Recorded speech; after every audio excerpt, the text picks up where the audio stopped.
ದಾವಣಗೆರೆ ಲೋಕಸಭಾ ಕ್ಷೇತ್ರದ ಪಕ್ಷೇತರ ಅಭ್ಯರ್ಥಿ ವಿನಯ್ ಕುಮಾರ್ ಅದ್ಧೂರಿ ಮೆರವಣಿಗೆ ಮೂಲಕ ನಾಮಪತ್ರವನ್ನ ಸಲ್ಲಿಸಿದ್ದಾರೆ. ಟಿಕೆಟ್ ಕೈತಪ್ಪಿದ್ದಕ್ಕೆ ನಾನು ಪಕ್ಷೇತರನಾಗಿ ಸ್ಪರ್ಧೆ ಮಾಡ್ತಾ ಇದ್ದೇನೆ, ನಾನು 20,000ಕ್ಕೂ ಹೆಚ್ಚು ಮತಗಳ ಅಂತರದಲ್ಲಿ ಗೆಲ್ತೇನೆ ಅಂತ ವಿಶ್ವಾಸವನ್ನ ವ್ಯಕ್ತಪಡಿಸಿದ್ದಾರೆ.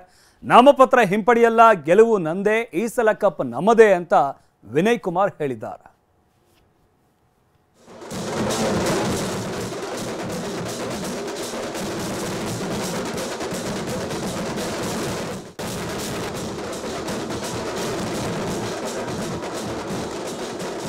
ದಾವಣಗೆರೆ ಲೋಕಸಭಾ ಕ್ಷೇತ್ರದ ಪಕ್ಷೇತರ ಅಭ್ಯರ್ಥಿಯಾಗಿ ವಿನಯ್ ಕುಮಾರ್ ಅದ್ಧೂರಿಯಾಗಿ ಮೆರವಣಿಗೆ ಮೂಲಕ ನಾಮಪತ್ರವನ್ನ ಸಲ್ಲಿಸಿದ್ದಾರೆ.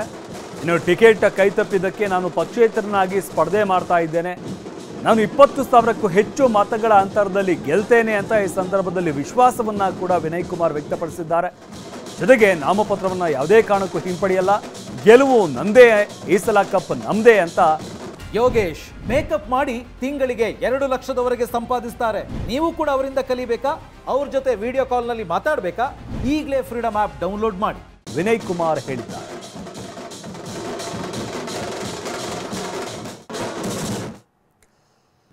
ಆರ್.ಆರ್. ನಗರ ಕ್ಷೇತ್ರದಲ್ಲಿ ಮತ್ತೆ ಮತದಾರರ ಮಾಹಿತಿಯನ್ನ ಸಂಗ್ರಹಿಸಲಾಗ್ತಾ ಇದೆ.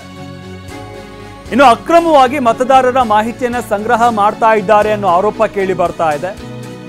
ಯಾರು ಯಾವ ಕಾರಣಕ್ಕಾಗಿ ಮಾಹಿತಿ ಸಂಗ್ರಹ ಮಾಡ್ತಾ ಇದ್ದಾರೆ? ಬಿಜೆಪಿ ಕಾರ್ಯಕರ್ತರನ್ನ ಹಿಡಿದ ಕಾಂಗ್ರೆಸ್ ಕಾರ್ಯಕರ್ತರು, ರೆಡ್ ಹ್ಯಾಂಡ್ ಆಗಿ ಹಿಡಿದ ಕಾಂಗ್ರೆಸ್ ಕಾರ್ಯಕರ್ತರು, ಅಂದ್ರೆ ಯಾವ ಕಾರಣಕ್ಕಾಗಿ ಇವರು ಮತದಾರರ ಮಾಹಿತಿಯನ್ನ ಸಂಗ್ರಹಿಸ್ತಾ ಇದ್ದಾರೆ? ಸುಣ್ಣದಗೂಡು ಸ್ಲಂನಲ್ಲಿ ಮಾಹಿತಿಯನ್ನ ಸಂಗ್ರಹ ಮಾಡ್ತಾ ಇದ್ದಂತ ಆರೋಪದ ಹಿನ್ನೆಲೆಯಲ್ಲಿ ಬಿಜೆಪಿ ಕಾರ್ಯಕರ್ತರನ್ನ ಅಲ್ಲಿ ಹಿಡ್ಕೊಂಡಿದ್ದಾರೆ. ಯಶವಂತಪುರ ವಾರ್ಡ್ನಲ್ಲಿ ಇರುವ ಸುಣ್ಣದಗೂಡು ಸ್ಲಂ ರೆಡ್ ಹ್ಯಾಂಡ್ ಆಗಿ ಹಿಡಿದ ಕಾಂಗ್ರೆಸ್ ಕಾರ್ಯಕರ್ತರು ಯಶವಂತಪುರ ಠಾಣೆಗೆ ಕಾಂಗ್ರೆಸ್ ನಾಯಕರು ದೂರನ್ನ ಸಲ್ಲಿಸಿದ್ದಾರೆ.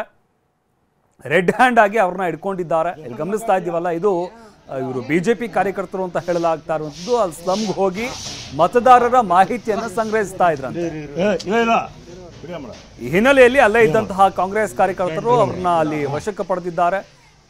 ಅವ್ರನ್ನ ಹಿಡ್ಕೊಂಡು ವಿಚಾರಣೆ ನಡೆಸಿದ್ದಾರೆ. ಯಾರಿವರು, ಯಾವ ಕಾರಣಕ್ಕಾಗಿ ಮತದಾರರ ಮಾಹಿತಿಯನ್ನು ಸಂಗ್ರಹ ಮಾಡ್ತಾ ಇದ್ದಾರೆ ಅಂತ. ಇದಾದ ನಂತರ ಪೊಲೀಸರಿಗೂ ಕೂಡ ಸದ್ಯಕ್ಕೆ ಅವ್ರನ್ನ ಒಪ್ಪಿಸಿದ್ದಾರೆ. ರೆಡ್ ಹ್ಯಾಂಡ್ ಆಗಿ ಅಲ್ಲಿ ಗಮನಿಸಬಹುದು, ವಿಡಿಯೋಗಳನ್ನ ಮೊಬೈಲ್ನಲ್ಲಿ ವಿಡಿಯೋ ರೆಕಾರ್ಡ್ ಕೂಡ ಮಾಡ್ಕೊಂಡಿದ್ದಾರೆ.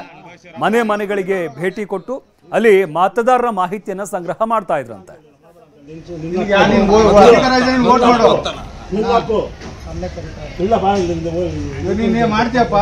ಇಲ್ಲಿಗೆ ಬರಕ್ಕೆ ನಾವು ಸುಮ್ಮನೆ ಇರೋದು, ಯಾರು ಬರಲ್ಲ. 8 ಲಕ್ಷ ಯಾರು ಬರಲ್ಲ. ದೇಶಕ್ಕೆ 18 ದಿವಸ ಇದ್ದಾಗ 8 ಲಕ್ಷ ಖರ್ಚು ಮಾಡ್ಕೊಂಡು ನಾವು ಬಂದಿತ್ತು. ಯಾರು ಬರಲ್ಲ, ಸುಮ್ಮನೆ ಮಾಡ್ರಿ ಅಂತ ಹೇಳ್ತಾರೆ. ಏನಕ್ಕೆ ಮಾಡ್ಬೇಕಲ್ಲ, ಅದೆಲ್ಲ ತಗೊಂಡ್ಲೇಬಾರ್ದು.